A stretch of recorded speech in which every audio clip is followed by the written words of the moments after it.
Mana bugun 10 ming so'mlik magazinimizga juda ham katta miqdorda plastmassa buyumlarimiz tushirdik. Katta miqdorda yukimiz kelgan. Ko'raverasizlar, kelaverasizlar. Kunlardan bugun katta bozor. Mana klientlarimiz, magazinimiz ish boshladik. 10 ming so'mlik magazinimiz Ishtixon tuman Garant bank yonida, mana keyin bozor yonidagi eski savdogar bank yonida kelaverasizlar. Mana juda ham katta miqdorda laganlar, satillar, katta miqdorda plastmassa buyumlarimiz tushdi.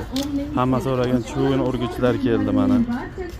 5 tasi 10 ming, donaga 2 ming so'm. Yangi tovarlarimiz kelgan. Ranglarini neobechni chiroyli ranglardagilar kelgan mana. Ko'raverasizlar. 25 litrlik katta laganlar, katta patnoslar, to'rtburchak mana 50 ga 60 lik katta patnoslarimiz kelgan. 10 ming so'mlik magazinimizda kiyim-kechaklar kelgan. Kiyim-kechaklarimiz seshanba kuni katta miqdorda kiyim-kechaklar keladi. Chorshanba, seshanba kuni kelaverasizlar. 10 ming so'm evaziga bizning 10 ming so'mlik magazinimizdan xarid qilib ketishingiz mumkin.